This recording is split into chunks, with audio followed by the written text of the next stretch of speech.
Bueno, vamos arrancando. Buen día. Como les surge ahí en la pantalla, mi nombre es Mariana y hoy conmigo van a dar el tema de cláusula penal, ¿sí?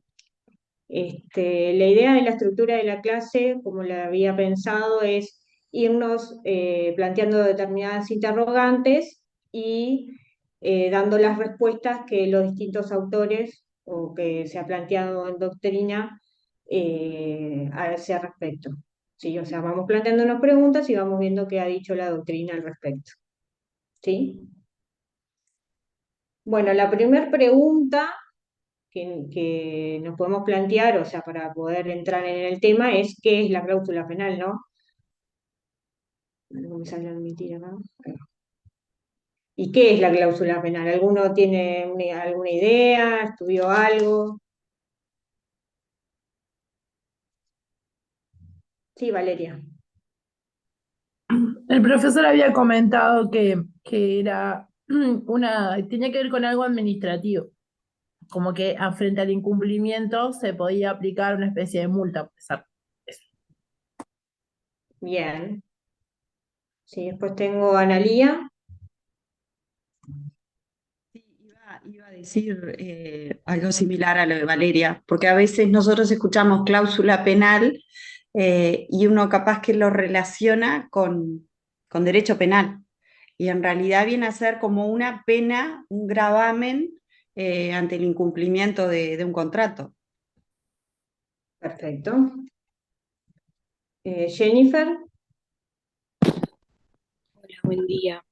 Buen día. Yo lo que estuve bichando un poco de ese tema es que ese tipo de cláusulas se refieren del artículo 1363 y siguientes del Código Penal, de que en realidad el propio Código lo define como aquella que en virtud de una persona para asegurar la ejecución de una convención se obliga a alguna pena en caso de falta de cumplimiento, justamente de ahí se deriva el nombre y de que se observa que si en un contrato existe una cláusula penal, el deudor incumple esa obligación, entonces tendrá esa pena.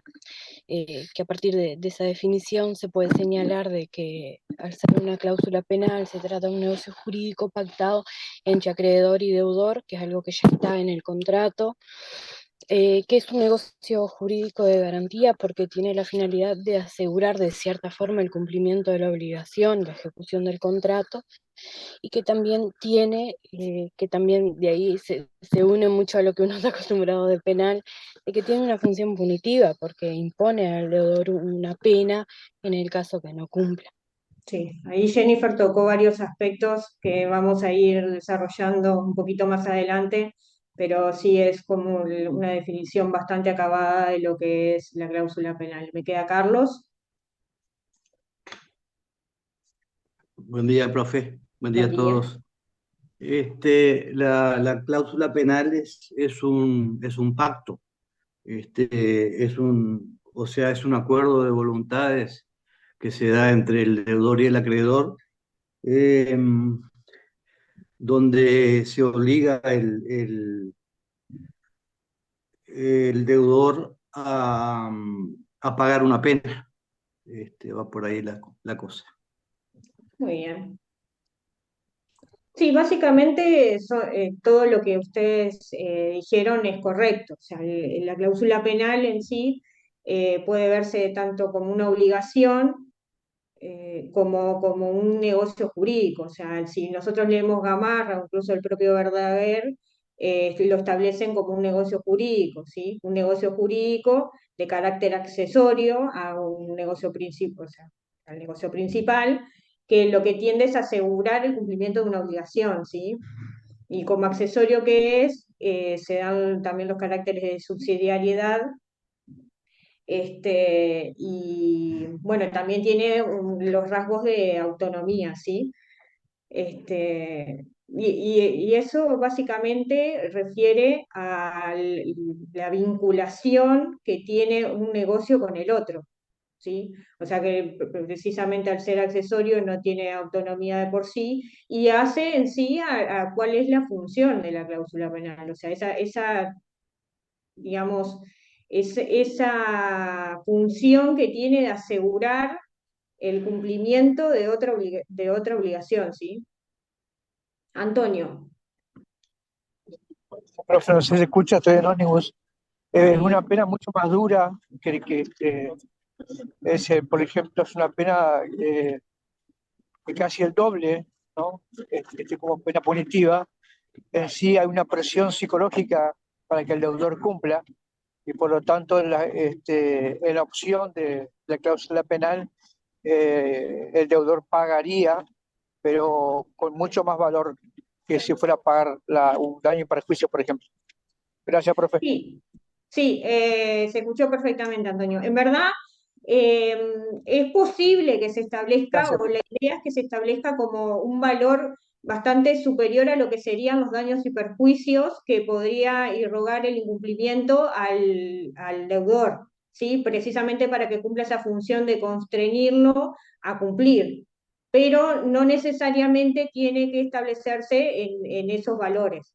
Si bien es habitual que se establezca en un monto bastante superior, no necesariamente se tiene que establecer de esa forma para que se configure como cláusula penal propiamente dicho. ¿Sí? Y bueno, también como dijeron ustedes, se trata de una consecuencia del incumplimiento. ¿Sí? O sea, la estructura, si nosotros vamos al artículo 1363, no sé si alguno lo tiene ahí a mano. El artículo 1363 dice, la cláusula penal es aquella en cuya virtud una persona para asegurar la ejecución de la convención se obliga a alguna pena en caso de falta de cumplimiento. ¿Sí? O sea, la estructura es, así lo manifiestan los autores, similar a la del 1342, ¿sí? O sea, se da al incumplimiento una consecuencia, ¿sí? En el 1342 nosotros habíamos visto, bueno, hasta el incumplimiento la consecuencia de los daños y perjuicios. Acá en el 1363 lo que se establece es el incumplimiento, la consecuencia es la pena. ¿Sí? Algo más a señalar es que la pena no necesariamente tiene que establecerse en una suma de dinero, ¿sí? Si bien habitualmente en las cláusulas se suele establecer como una suma de dinero, puede ser la entrega de otra cosa, ¿sí? O sea, y habitualmente, o sea, se materializa en una cláusula contractual, ¿sí? Se establece como una multa en una cláusula contractual. Sí, Valentina. Profe, y esta pena es acuerdo de las partes, Claro, ¿verdad? claro, porque por eso le decíamos que los autores lo tratan como un negocio jurídico, ¿sí? El negocio jurídico implica el acuerdo de partes, ¿sí? Por eso esa naturaleza negocial que se le da a la cláusula penal, ¿sí? ¿Dudas hasta acá? ¿No? Bueno, seguimos. Ahora, la segunda interrogante.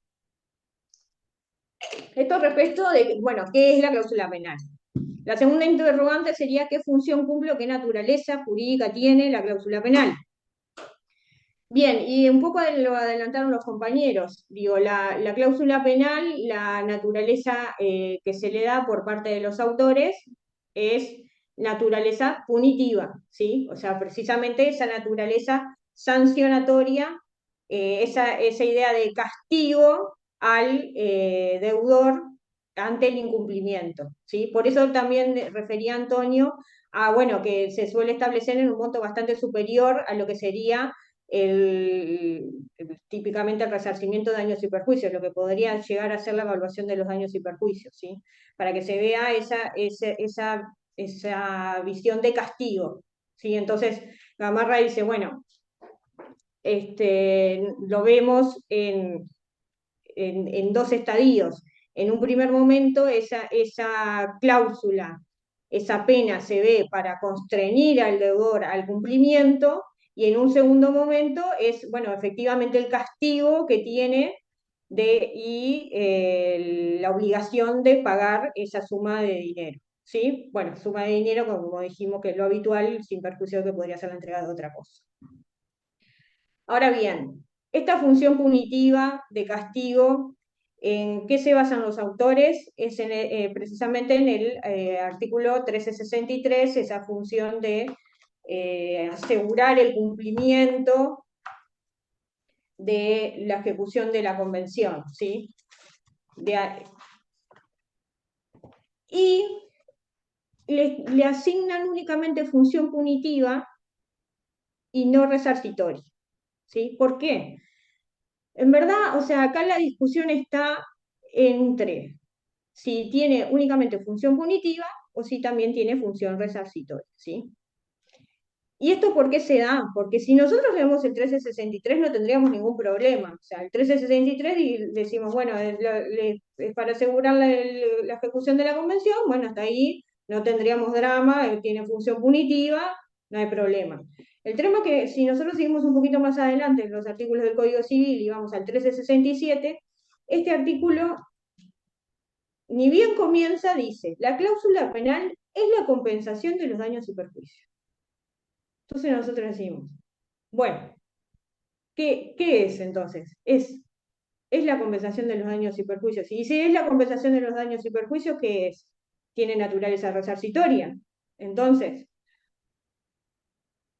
porque ¿qué otra consecuencia podría tener esta expresión? La cláusula penal es la compensación de los daños y perjuicios que se irrogan al acreedor. No habría otra interpretación posible. Entonces, ante esta aparente contradicción que ven los autores entre estos artículos, entre el 1363 y el 1367, hacen primar el artículo 1363, ¿sí? Por la naturaleza punitiva que veníamos hablando y el castigo en sí, y lo que dicen es que tienen como por no escrito el 1363, ¿sí? Dicen, bueno, tal, el 1373 como que se equivocó el legislador y lo tienen por no escrito, se centran en el 1363, perdón, dije 1360, bueno, se basan en el 1363 y dejan de lado el 1367, ¿sí? El 1367 lo tienen por no escrito y dicen, bueno, el legislador se equivocó porque de ninguna manera una cláusula penal que tiene una función punitiva podría tener también una función resarcitoria, ¿sí? ¿Y eso por qué? Porque hace propiamente el instituto en sí de la cláusula penal, ese castigo no puede a su vez tener esa función resarcitoria. ¿Y por qué? Porque dicen que perdería sentido el instituto de la cláusula penal, porque si nosotros le otorgaríamos función resarcitoria, en verdad se estarían confundiendo con la liquidación anticipada de daños y perjuicios, ¿sí? Que está en el 1347. El 1347 que dice que cuando la convención se hubiera estipulado que si ella no se cumpliere, se pagará cierta suma por vía de daños y perjuicios, no puede darse en su lugar una cantidad mayor ni menor. O sea, estos autores dicen, bueno, en verdad si nosotros le otorgamos naturaleza resarcitoria a la cláusula penal, se confunde con esta liquidación de daños y perjuicios y no tiene razón de ser, no tiene fundamento de existencia como tal. Sí, Víctor, Buenos días.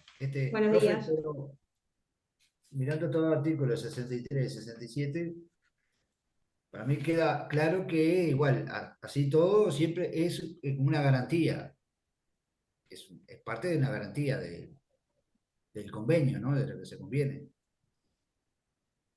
En Sí, cualquiera de sí, los artículos. Digo, por más que uno sea un poco diferente a otro, igual lo sustancial, lo principal, que es una garantía, no deja de serlo. sí, igual o sea, la discusión central es más que si se transforma o no en una garantía, es si tiene naturaleza punitiva o resarcitoria, porque también vamos a ver el tema de la función de garantía que que se le asigna en sí a la cláusula. Pero es, bueno, que tiene una función punitiva, una función de castigo, una función de que el deudor se vea constreñido por esa cláusula o es el resarcimiento de los daños y perjuicios. Está bien. Esa es la discusión que está entre los autores. Bien, esta función punitiva, los autores, digamos, que se basan en esta función o que digamos, siguen esta función punitiva son Peirano, Cafaro y Gamarra, básicamente, por lo que yo pude relevar, serían esos autores, ¿sí? Entonces, por eso que veníamos diciendo, lo que hacen es rechazar la existencia también de la posibilidad de una cláusula penal mixta, ¿sí? Entienden que no podría existir una conjugación entre la naturaleza punitiva y resarcitoria. Bien. ¿Y qué consecuencia tiene básicamente esto de que se le otorgue naturaleza punitiva?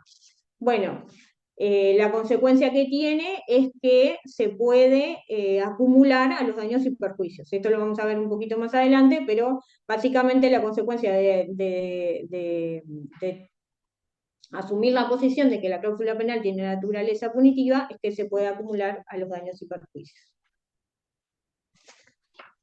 Bien.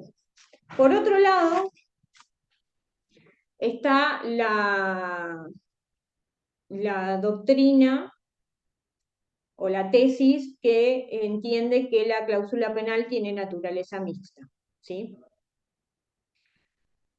Y le otorgan esa naturaleza mixta precisamente haciendo congeniar estos dos artículos, ¿sí? O sea, no viéndolos como contradictorios, sino que viéndolos como complementarios o como precisamente como que se pueden leer como armónicamente uno con otro, ¿sí? No necesariamente como esa dicotomía que establecían los otros autores, ¿sí? Y no tampoco, evidentemente, teniendo como no escrito el 1367 como si lo plantean la función punitiva.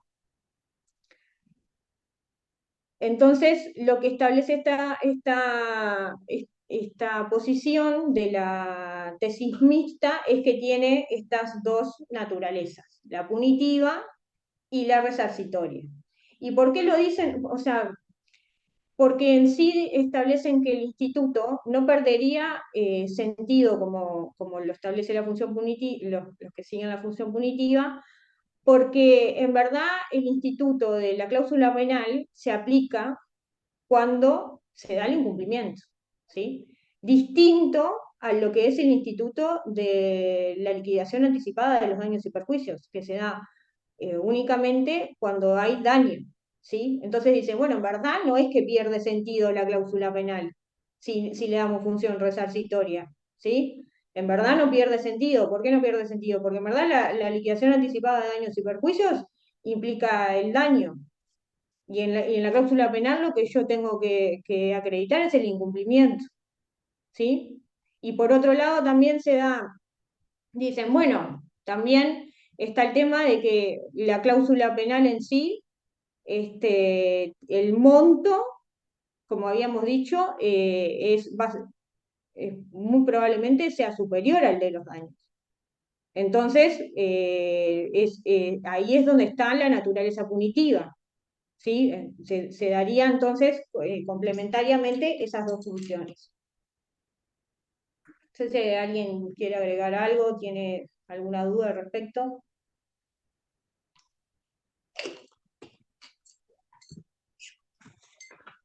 Yo voy haciendo cortes porque si no me voy a quedar sin voz, entonces voy haciendo,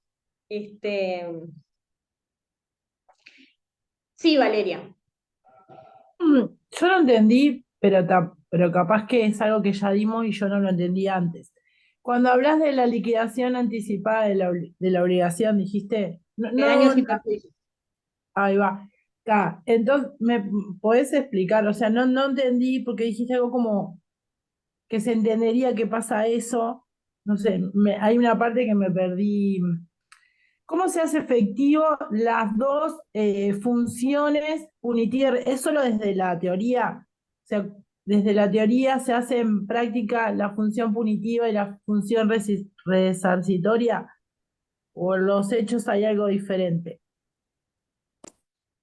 A ver si te seguí. O sea, el planteo es, lo que establecen que se trata de una función punitiva dicen, bueno, ¿por qué se trata de una función punitiva? Y yendo a eso que vos decías de la liquidación anticipada de daños y perjuicios, porque si no, el instituto de la cláusula penal no tendría razón de ser, no tendría sentido de su existencia, ¿sí? Porque se confundiría con la liquidación anticipada de daños y perjuicios. ¿Qué es la liquidación anticipada de daños y perjuicios? Es una cláusula donde se establece cuánto se va a deber en caso de que se generen daños por un incumplimiento, ¿sí? O sea, pero tiene como presupuesto la existencia de daños, ¿sí? Que era lo que nosotros leíamos en el artículo 1347. Cuando en una convención se hubiera establecido que si ella no se cumpliere, se pagará cierta suma por vía de daños y perjuicios, no puede darse en su lugar una cantidad ni mayor ni menor, ¿sí? Ahí me seguís. ¿Ese qué artículo es? Ese es el 1347. Gracias, profe. Sí, sí, muy bien. ¿Ah? Entonces dicen, bueno, en verdad no tiene razón de ser porque se confundiría con este artículo, dicen los de la tesis punitiva. Sin embargo, los seguidores de la tesis mixta dicen, bueno, no hay tal confusión. ¿Por qué? Porque el 1347 se aplica ante la existencia efectiva de daños. Sin embargo, la cláusula penal no requiere la existencia efectiva de daños. ¿Sí? La cláusula penal se aplica ante el incumplimiento. Uno no tiene que acreditar la existencia de daño. Acredita el incumplimiento y con eso basta. Bueno, y vamos a ver que con la mora también, pero digo, es el incumplimiento y no tengo que acreditar la existencia de daños, ni el quantum de daño, ni nada por el estilo. ¿Sí? ¿Bien por ahí? Sí, profe. Bárbaro. Valentina. Profe, la cláusula penal entonces se hace efectiva, se incumple, y ahí el deudor tiene que pagar solo la cláusula, no la obligación principal, o tiene que pagar las dos, porque el 1367 dice que tiene que pagar solo la pena, pero si hacen de cuenta que no existe, ¿qué es lo que tiene que pagar? Eso lo vamos a O me ver un entreveré.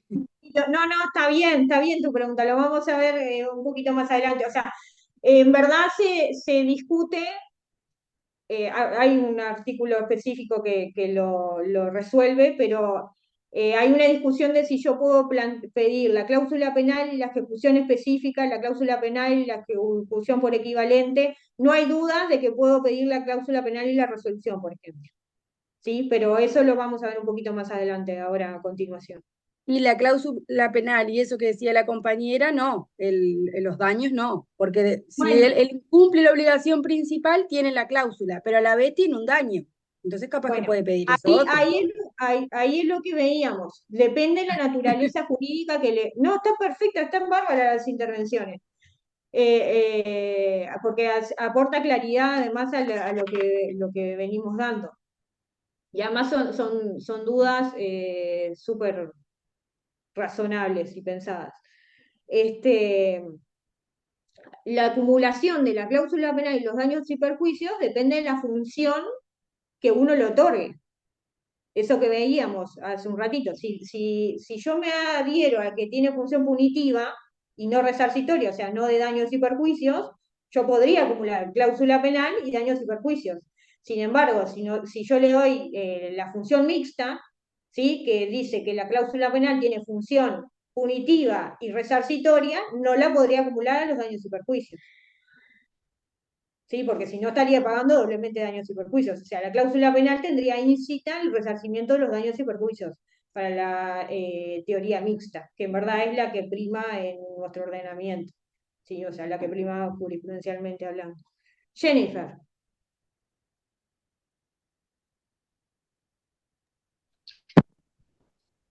Yo creo que también, si bien el 1367 da la duda a todas esas posiciones doctrinarias, todos los otros artículos también dan validez a esa posición de Gamarra, porque estamos hablando de que primero, si fueran los mismos institutos, primero que lo tendría que haber puesto en la sección 3 de daños y perjuicios y no separarlo en otro instituto a partir del 1363. Y también los otros artículos también que hablan del tema de la vinculación de una y otra, como el 1364, de la cuestión de ser accesorio o no. O sea, todos los otros artículos dan indicio de eso, de que es bien con función punitiva y no resarcitoria. Sí. Carlos, En el artículo 1367 creo que está la respuesta a lo que preguntó la compañera Valentina, creo que fue, que si, que si él pide la obligación principal, él no puede pedir al mismo tiempo la obligación principal y la pena, a no claro. ser que esté pactado expresamente. Sí, era lo que lo vamos a ver un poquitito más adelante eso, pero sí, era lo que hablaba.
Ahora vamos a otra interrogante en esta dinámica que venimos teniendo, bueno, de preguntas, y vamos a lo que decía Víctor, bueno, tiene esta función de garantía. El que se establezca la cláusula penal transforma a la obligación principal en una relación de garantía.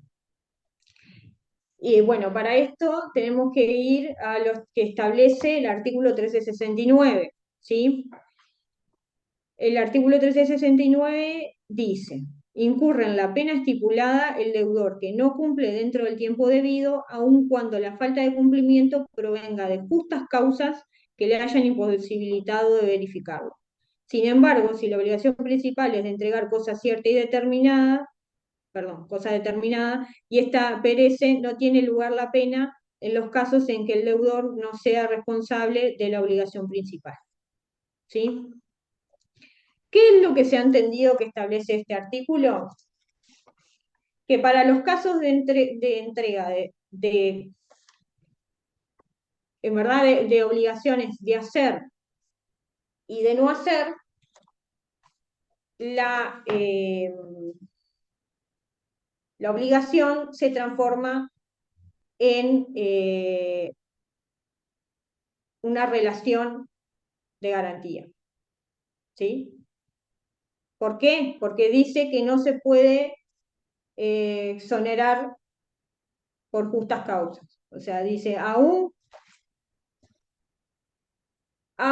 cuando la falta de cumplimiento provenga de justas causas que le hubieran imposibilitado verificarlo. O sea que la pena se debe aún cuando existan justas causas. O sea, aún cuando existiera una causa extraña no imputable, la pena se debería de todas formas. ¿Sí?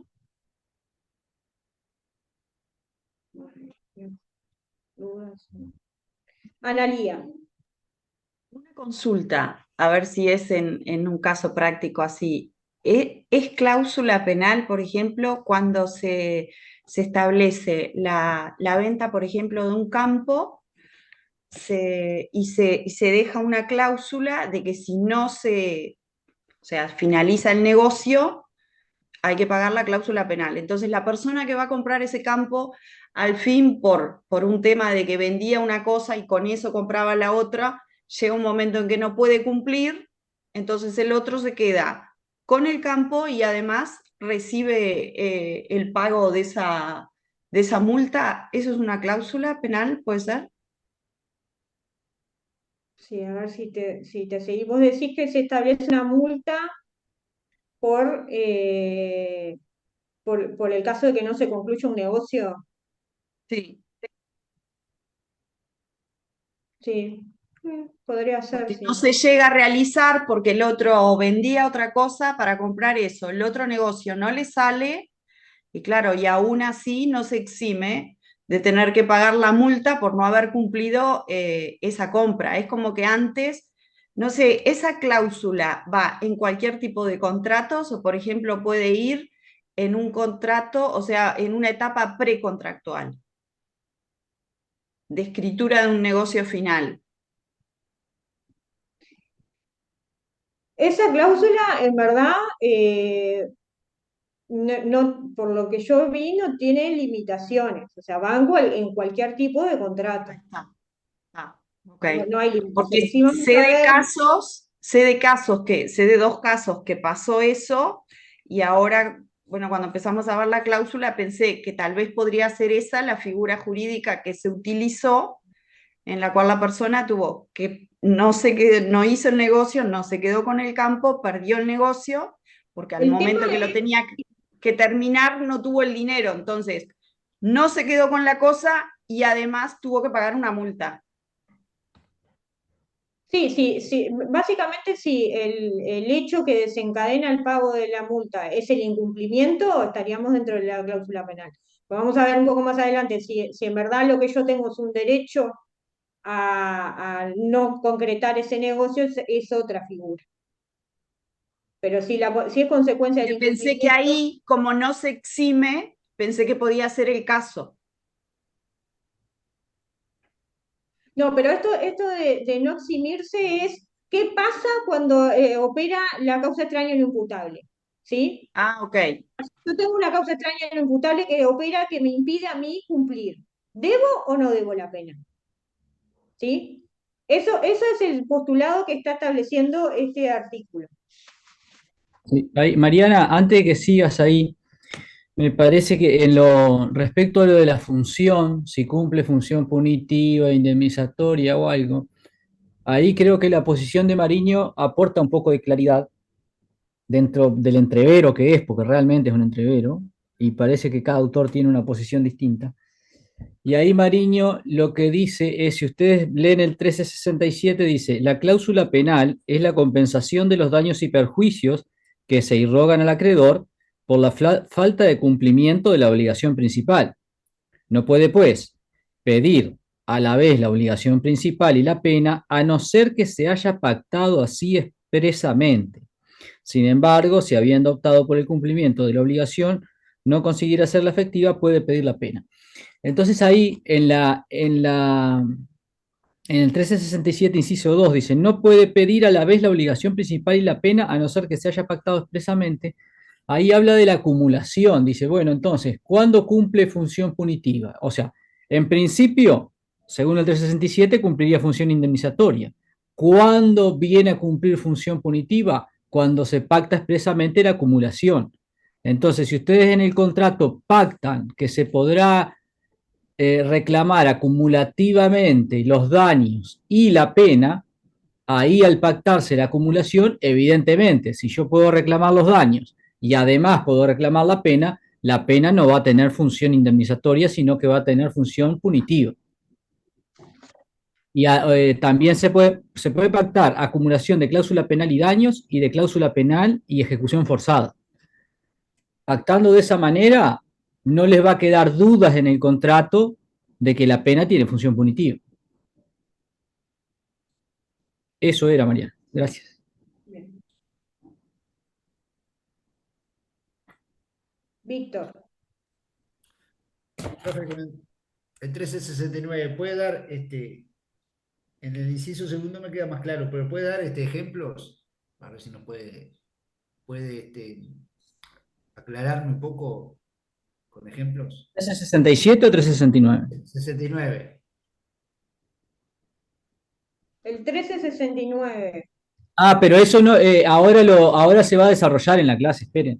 Creo que está que no lo has tocado todavía, ¿no, Mariana? Lo había Estaba en empezado, profe. el tema de Bueno, de Por eso, la pero garantía.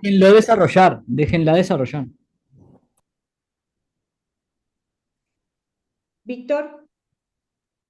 Profe, no sé si me quedó claro, o sea, entendí lo que dijo el profe recién, que si se establece en el contrato tanto que va a tener función resarcitoria de los daños y perjuicios, mala punitiva, pero la parte del artículo 1347, me recordé la clase que daba el profesor de de las eximente de responsabilidad, y cuando era causa extraña, imputable o caso fortuito, se eximía, pero el 1347 dice que por más que haya causa extraña no imputable, si se estableció la cláusula penal, tiene que pagarla.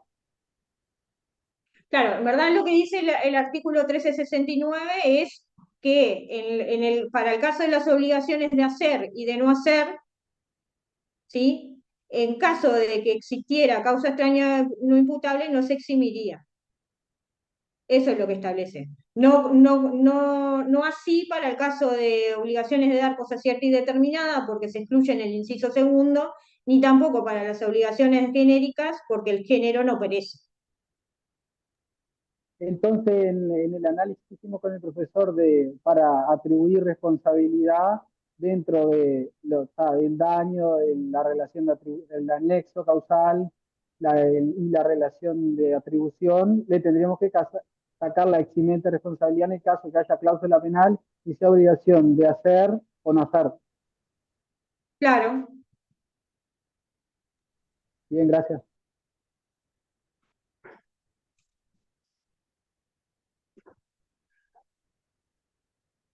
Bien. Entonces, volviendo al planteo. Para la posición tradicional, entonces, lo que existe eso es una causa extraña no imputable que aplica a cualquier causa extraña. ¿Sí? Este, salvo que se estipule lo contrario, ¿no? Porque así lo dice el artículo. Bien, y después acá hay como una otra posición que establece que el término justas causas está referida únicamente a la ausencia de culpa, ¿sí? Pero no aludiría a la imposibilidad de cumplimiento. O sea que el artículo 1369 impediría excusarse de pagar la pena por ausencia de culpa, pero sin embargo permitiría exonerarse del pago de la misma en caso de imposibilidad de cumplimiento. ¿Sí?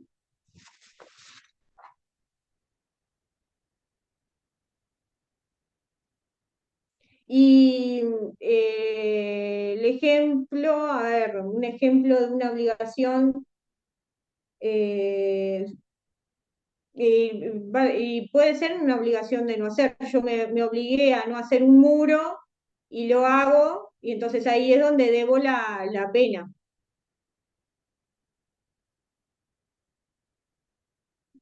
No, pero ahí no estaríamos en la causa extraña. Valentina. Profe, y por ejemplo, el del pintor, usted contrató un pintor para que le haga un cuadro y no sé, tiene un accidente o lo que sea, igual debe la pena, por más que no lo puede pintar porque se quedó sin mano, por ejemplo. Sí, ahí va, excelente, sí, excelente, ese es el ejemplo. Perfecto, ese sería un ejemplo donde debería la pena, aun cuando haya operado una causa extraña. ¿Dudas hasta acá?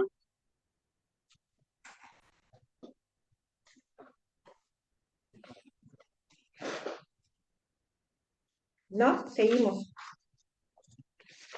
La duda es qué difícil va a ser el parcial. Es la duda. Eso lo tenemos todo en la cabeza porque se vienen unos temas que... Bueno, ahora, ¿esta cláusula penal tiene algún límite? Esa es la siguiente pregunta. A ver, ¿qué me pueden decir? ¿Tiene algún límite el monto que yo establezco en la cláusula penal? Víctor. No sé, me imagino que sí, porque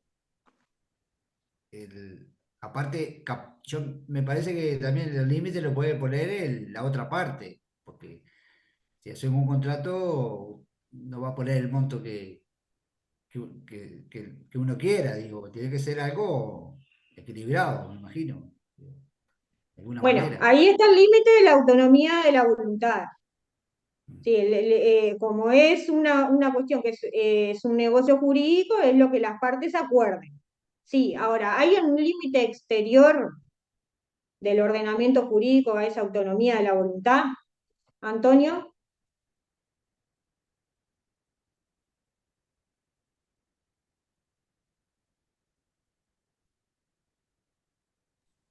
Tiene el micrófono apagado, Antonio.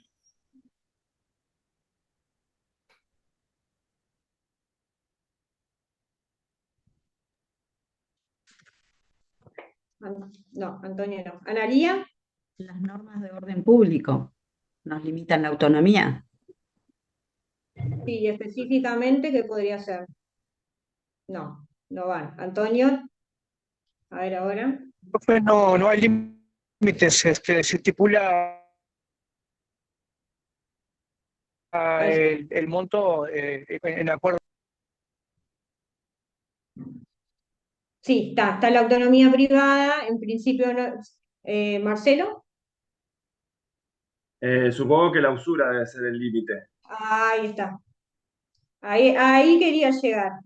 El límite que tenemos establecido a nivel ¿La legislativo, usura no está en las normas de orden público? sí, o sea, es una norma de orden Ah, público, pero está. Ok. específicamente. Sí, sí, específicamente esa. Claro. Carlos, Yo iba a decir que las limitaciones son de orden legal, o sea, no pueden acordarse cosas que vayan contra una ley. Por ejemplo, la ley de usura, la 18.212. Eso ya lo dijo el compañero, pero en lo que no tiene cuando no hay cláusulas que contravengan nada legal, habría que respetarlas todas, lo que se convenga. Sí. Bien, igual, claro, la usura siempre que se traten de las operaciones comprendidas dentro de la ley, ¿sí? Las operaciones que están comprendidas dentro del artículo 1 de la ley. Sí, o sea, el artículo 1 dice, quedarán sujetas a las disposiciones de la presente ley las operaciones de créditos o asimiladas realizadas por personas físicas o jurídicas. Se entiende por operaciones de créditos aquellas por las cuales una de las partes entrega una cantidad de dinero o se obliga a entregar bienes o servicios y la otra a pagarla en un momento diferente de aquel en el que celebra la operación. A los efectos de la presente ley se asimilan operaciones de crédito, modo de ejemplo, el siguiente.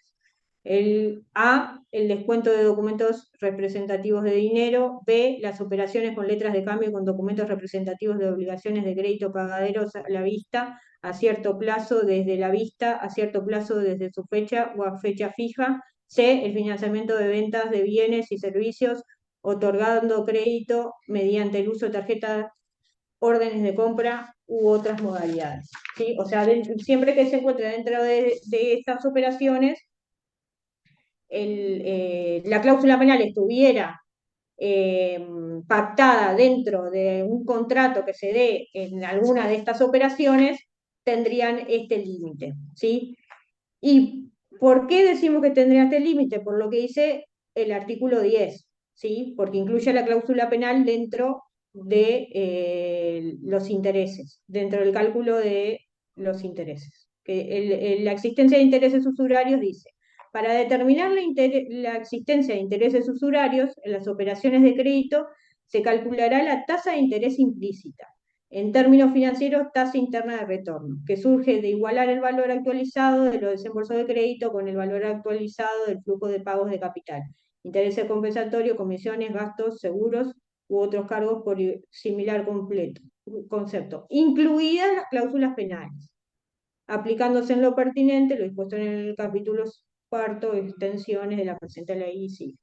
¿Sí? O sea que lo que dice es que para calcular la tasa de interés implícita se incluye las cláusulas penales. ¿Sí?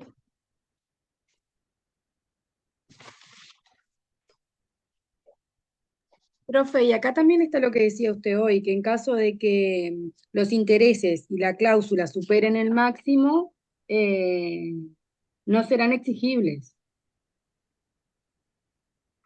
¿O sí? No, pero lo que yo decía hoy es que para la posición mixta en la, digamos, versión de Larrañaga y Mantero, dice que cuando los daños y perjuicios excedieran el monto de la pena, no podría reclamarse. ¿Sí? O sea, estamos hablando de los daños y perjuicios. Sí,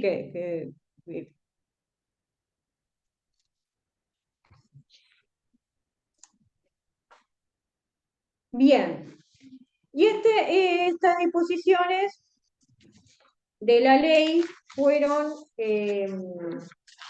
reglamentadas por el artículo 2 del decreto 344 del 09, que estableció: quedan excluidas del cálculo previsto en el artículo 10 de la ley número 18.212 las cláusulas penales estipuladas en los contratos de compraventa y de promesa de compraventa cuando se trate de saldo de precio de bienes inmuebles y vehículos automotores y estén pactadas para el incumplimiento de obligaciones principales emergentes de los mismos.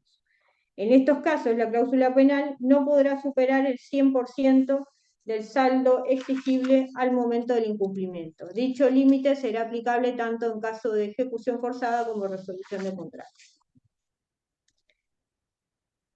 Esta disposición ha causado ahí cierta perplejidad. ¿Por qué? Porque en verdad, si nosotros leyéramos este artículo como un nuevo límite para la usura, se estaría estableciendo un nuevo límite usurario en un decreto.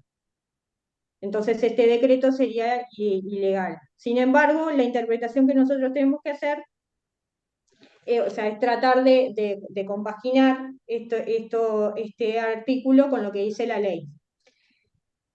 ¿Y qué es lo que dice este artículo? Básicamente, que para los contratos de compra-venta y de promesa de compra-venta no se incluirá, o sea, no se incluye las cláusulas penales siempre que no supere el 100% el saldo exigible al momento del incumplimiento, ¿sí? O sea, no lo voy a incluir siempre que no exceda el 100% del saldo exigible al momento del incumplimiento.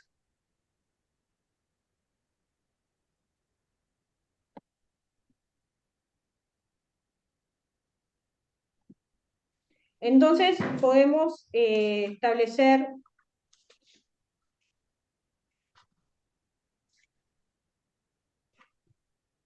por un lado que para aquellas operaciones que no están incluidas dentro de la ley de usura, no tenemos límites para establecer el monto de la pena, ¿sí? Para aquellas operaciones que están incluidas dentro de la ley, tenemos esta limitación de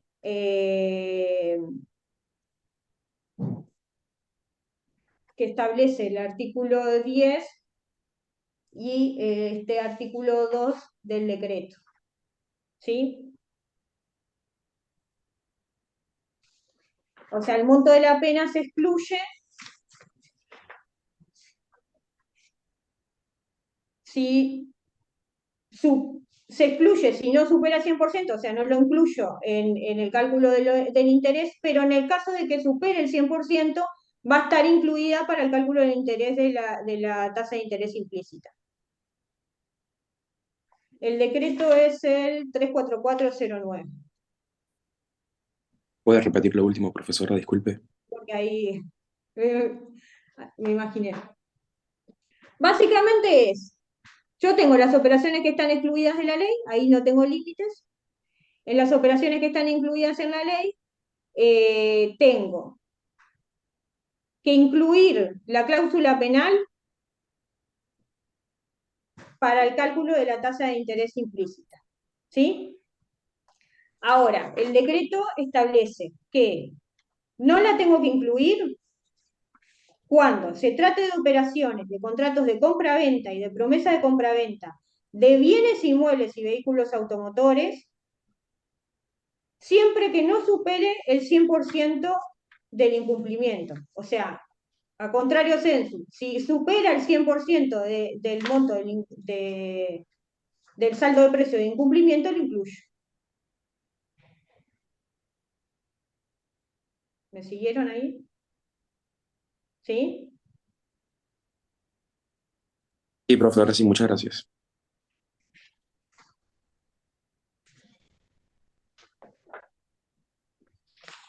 ¿Seguro? ¿Todos?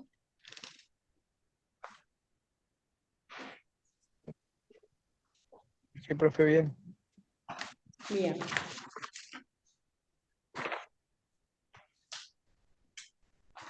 Vamos ahora entonces a otra pregunta. Que era un poco el que hacía, creo que era Valentina que tenía hoy. ¿Se puede acumular la cláusula penal con la ejecución forzada específica, con la resolución y con los daños y perjuicios? Vamos a empezar por el final, con los daños y perjuicios. Esto ya lo hablamos, a ver si alguno recuerda qué dijimos respecto de la acumulación con los daños y perjuicios.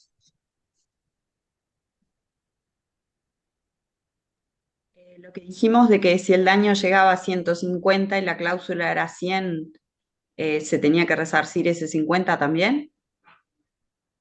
No, ese es el posicionamiento que tiene la De la posición Rañaga. mixta. No, la Rañaga y Mantero dicen que no se resarce ese 50. Para la posición mixta, digamos, por De que fuera es de ellos, resarcitoria y punitiva. Está, sí, sí. dice que sí se resarce. Lo que yo estoy planteando acá es otra cosa. O sea, sí tiene que ver con eso, ¿Puedes pero repetir la pregunta exactamente cómo fue? ¿Cómo? ¿Puedes repetir la pregunta exactamente como la hizo? Que yo no ¿Se alcancé a puede comprender. acumular la pena y los daños y perjuicios? Valeria. Si la pactamos en el contrato, sí.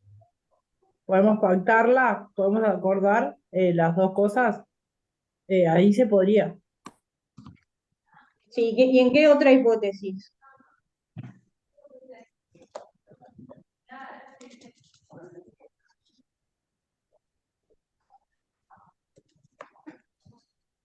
Agustín, No dependía de qué postura asumiésemos. Si asumíamos la postura de que tenía función punitiva, sí podíamos acumular. Y si asumíamos la postura mixta, era como decía Valeria, tendríamos que haberlo pactado en el contrato. exacto, exactamente. Bien. O sea que eso como veníamos diciendo, como decía Agustín y como decía Valeria. Sí, se puede acumular, sí, dependiendo de la posición que adoptemos y dependiendo si se estipuló expresamente o no. Ahora, ¿se puede acumular a la ejecución forzada específica y por equivalente y a la resolución?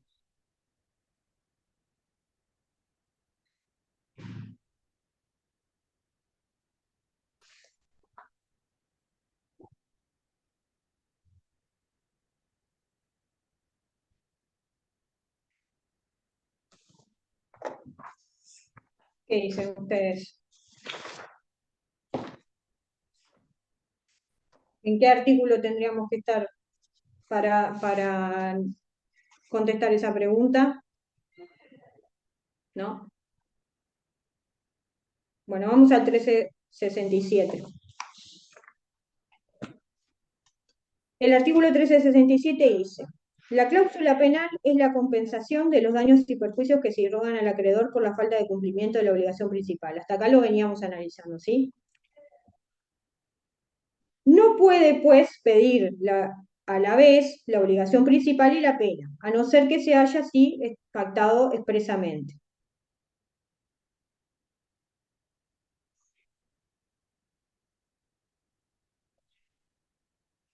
Sin embargo, si habiendo optado por el cumplimiento de la obligación no consiguiera hacerla efectiva, puede pedir la pena. Entonces, a partir de esto, en este segundo inciso, básicamente, hay que interpretar qué se entiende por obligación principal. ¿Sí? Entonces, si yo entiendo que por obligación principal tengo incluida la misma obligación, o sea, la ejecución forzada específica o el equivalente, no podría acumularla ninguna de las dos. ¿Sí? Porque dice, no se puede pedir pues la obligación principal y la pena.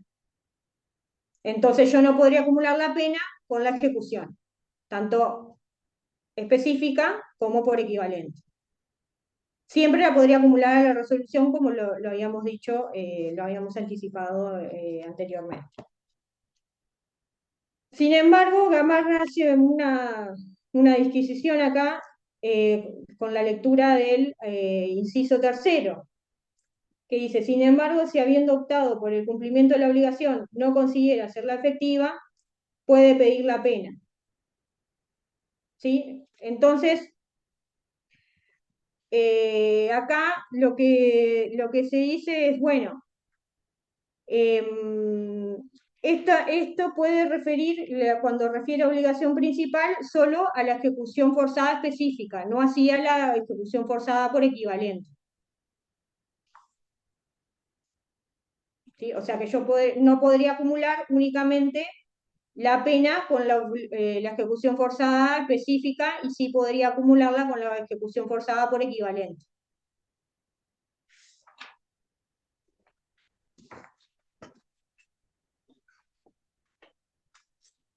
¿Se entendió?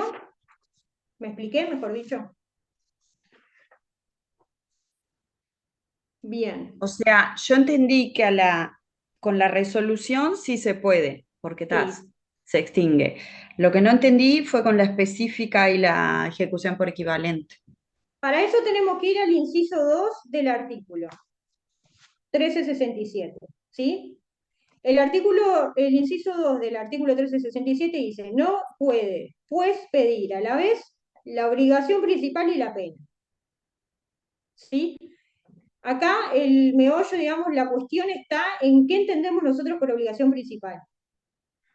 ¿Qué es la obligación principal? Cuando yo pido la ejecución forzada específica, o sea, la misma cosa que se me debía, o también incluye cuando yo pido el equivalente de la obligación que se me debía. ¿Sí? Está silenciada, Analia. Es cuando pido la específica.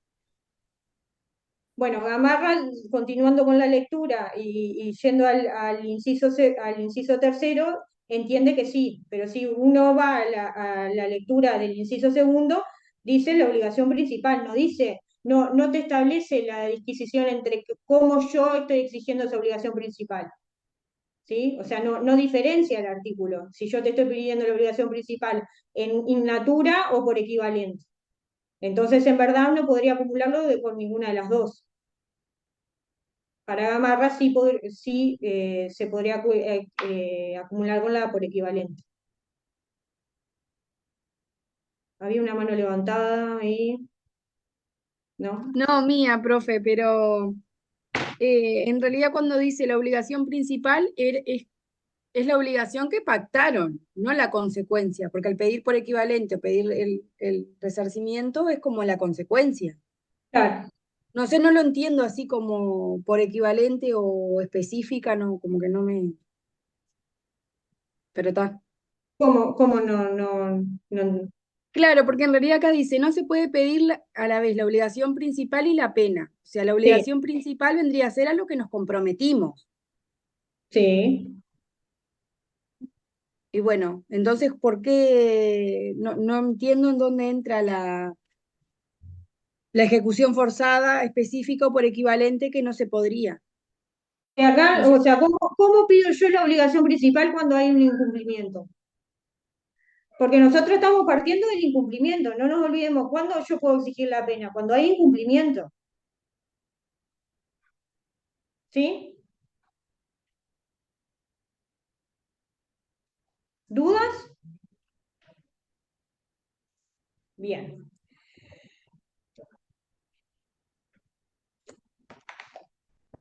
¿Qué requisito tengo que cumplir yo para pedir la pena? Además de que exista el incumplimiento. O para que se configure el incumplimiento para alguna otra posición. Víctor. Profe, a ver, si no se estableció la mora automática, hacer caer en mora primero. Exacto. Exactamente, así lo establece específicamente el artículo 1368, ¿sí? Que dice, sea que la obligación principal contenga o no plazo en que deba cumplirse, no se incurre en la pena, sino cuando el obligado a entregar o tomar o hacer ha incurrido en mora. O sea, en este caso no hay dudas de que para que pueda reclamar la pena se requiere la mora. Incluso como habíamos visto, bueno, este artículo ha sido, podríamos decir, central para el desarrollo de las posiciones a partir de cuándo hay incumplimiento, ¿sí? Porque a partir de acá es, bueno, entonces el incumplimiento yo lo tengo a partir de la mora, y para la otra posición es, bueno, no, en verdad el incumplimiento no es que lo tenga a partir de la mora, sino que esto es una excepción únicamente para poder reclamar la pena. ¿Sí? Bien. Nos quedan dos preguntas. ¿Se puede prorratear la cláusula penal? O sea, yo puedo pedir parte de la cláusula en lugar de todas. ¿Se me puede exigir únicamente parte de la cláusula? El artículo 1370 establece: cuando la obligación principal se haya cumplido en parte, la pena se pagará a prorrata de lo no ejecutado. ¿Sí? O sea que básicamente si yo cumplí en parte, la pena la debo en parte, no la debo toda.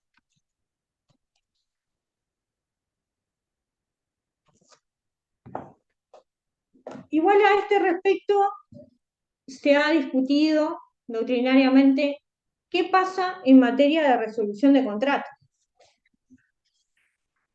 ¿Sí? ¿Qué pasa en materia de resolución de contrato? Y a este respecto se han establecido dos posiciones, ¿sí? Por un lado, sí, Antonio. No, profe, siga nomás, sí. Bien. Por un lado, quienes entienden que el prorrateo corresponde igual porque el centro de la cláusula, o sea, la función, como habíamos dicho, punitiva, lleva al reproche, ¿sí? Al análisis del reproche del deudor, y entonces al análisis del incumplimiento. Entonces, no importa cuál sea el mecanismo que se utilice ante el incumplimiento, ¿sí? Cuál sea lo que yo opte, si ejecución forzada específica, por equivalente, o en este caso la resolución. Porque ahí lo que yo tengo que analizar es el reproche de la conducta, o sea, el reproche que tengo respecto al incumplimiento. Entonces, si el deudor incumplió parcialmente, la cláusula se debe prorratear, ¿sí? Sin embargo, para otra parte de la doctrina se establece de que en verdad esa cláusula penal no debe de prorratarse cuando yo esté pidiendo la resolución, ¿sí? ¿Y por qué? Porque en verdad, cuando yo pido la resolución, lo que pido es las consecuencias de la extinción, ¿sí? Y la repristinación de las obligaciones. Entonces, en verdad no hay obligación cumplida, ¿sí? Entonces no hay posibilidad de prorrateo de una obligación que no está cumplida, porque las obligaciones, o sea, las prestaciones vuelven a cada parte. ¿Me siguieron? ¿Sí? No. Ahora, en la segunda posición, ¿qué significa que no voy a exigir la pena? O sea, resolví el contrato, no me interesa y no No, voy a... la voy a exigir al 100%, Ah, que ok, no se ok. prorratea. Nosotros acá estamos viendo, bueno, ¿qué pasa? ¿Se prorratea o no se prorratea la Ah, pena? lo entendí al revés, profe, perdón. No, está bien, está bien. No debo haber sido lo suficientemente clara. Para una posición es, bueno, yo en la resolución igual tuve parte de cumplimiento, entonces la prorrateo. Para la otra posición es, bueno, no, en verdad yo no hubo parte de cumplimiento.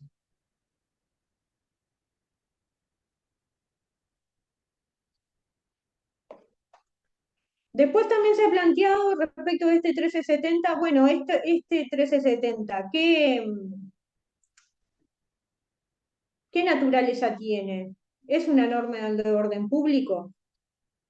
¿Es derogable por las partes? ¿A ustedes qué le parece? Esta cuestión de que la pena si se prorratee, se pague a prorrata, o sea, se pague en parte respecto de lo que yo cumplí, o por lo no ejecutado, como dice el artículo. Víctor. Profe, yo creo que siempre está el principio de la autonomía de la voluntad en caso de que las partes establezcan que en caso de incumplimiento no va a ser, por más que sea incumplimiento parcial, no va a ser a prorrata, sino que va a ser el incumplimiento total de la pena, de la cláusula penal. O sea, sería supletoria, yo creo, esa norma. Está bien, sí. Sí, básicamente, o sea, también acá tenemos como dos posiciones. Parte de la jurisprudencia ha tendido a buscar argumentos para establecer de que se trata de una norma de orden público, entonces las partes no la podrían derogar.